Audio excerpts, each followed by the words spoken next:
going on, guys?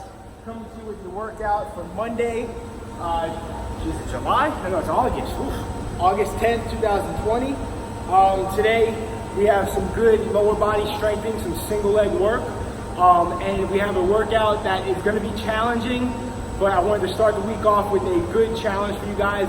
It's a fair amount of volume of certain movements, but we're going to talk about that in a minute. To warm up today, we're going to go 2 sets, 8 burpees, 10 walking groiners, and a 20-second Samson lunge hold on each leg. 8 burpees are a standard burpee. You drop down, your chest touches the floor, you stand up, jump overhead, and clap, okay? So I'll demonstrate that real quick. Burpee, come down, up and clap. Now your walking groiners, you're gonna take a step.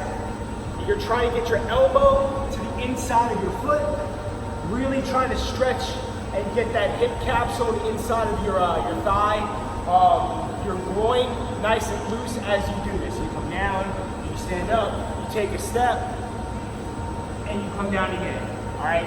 Now your Samson lunge. This is going to be your back foot's going to be on the ground in a lunge position. Hands go overhead. You push your hips forward and arch your body back. So from a side angle, I'm going to push my hips forward, arch back, and just hold that for 20 seconds. You want to feel this all through your lower core and your groin and your thigh as well throughout this movement.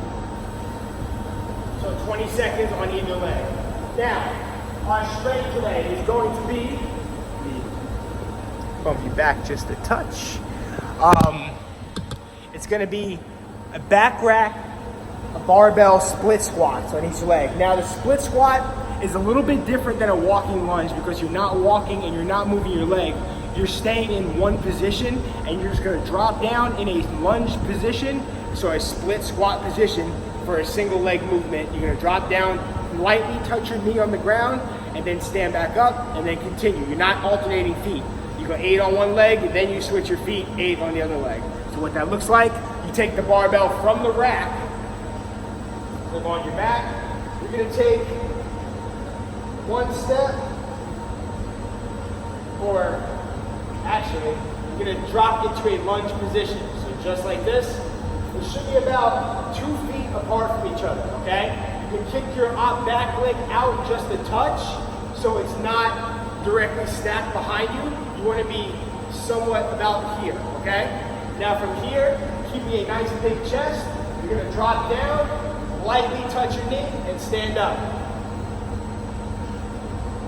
Trying to get all the weight on that front foot. All right, so that's your split squat. You're gonna go 8 reps on each leg. Again, your knee can travel a little bit, but you don't want it to go so far over your toes. I've been doing a lot of research lately, and there's been studies that are out there that show that your knees over your toes is not a bad thing as long as you have the ankle flexibility to do that. So if your body just naturally moves forward a little bit, that's okay because you have the flexibility to do it. But your goal is to try to keep your knee in a straight line for this, or your shin in a straight line, so your knee is gonna be over your ankle, okay? So you're gonna drop down, lightly touch your back knee on the ground and stand up and continue 8 reps on either leg. So 8 on one leg, then 8 on the other, rack it, and you're gonna go do that for 4 sets. Resting about 1:30 to 2 minutes between sets, depending on how difficult that, or how intense that set was. So if that was like a max set, like wow, that really crushed me, rest a little bit longer, okay? Now the workout today, the conditioning portion is 50, 35, 15 for time of wall balls, pull-ups, and double unders. Double unders are just 50, 35, 15. So how this works, you're gonna go 50 wall balls, 50 pull-ups or ring rows, 50 double unders. 35 wall balls, 35 pull-ups or ring rows, 35 double unders, 15, 15, 15. This is a high volume of pull-ups for someone who has not done them very much. So I would opt for ring rows if you're a little bit leery about doing over 100 pull-ups. I mean, the set of 50 is gonna be pretty daunting and pretty tough. If you're not comfortable kipping, or you can't do 50 strict pull-ups, I would definitely opt for the ring rows, okay? Wall ball, standard wall ball goes under your chin, full squat, press the ball into the ceiling, okay? So with the wall ball, here, drop down, press the ball, try to throw the ball into the ceiling, into the wall, instead of just throwing it straight above you, because that's gonna drop straight down like a rock, and that's not what you want. Pull-ups, standard pull-ups, ring rows or standard ring rows. Pull the rings all the way to your chest and back down. Keep your body line in a good position, and a position that you can do probably about 10 reps at a time, all right? With the pull-ups, it's gonna be just chipping away. There's no set amount that you should be doing. But I would recommend probably set to 5, even set to 3 if you're not resting as long.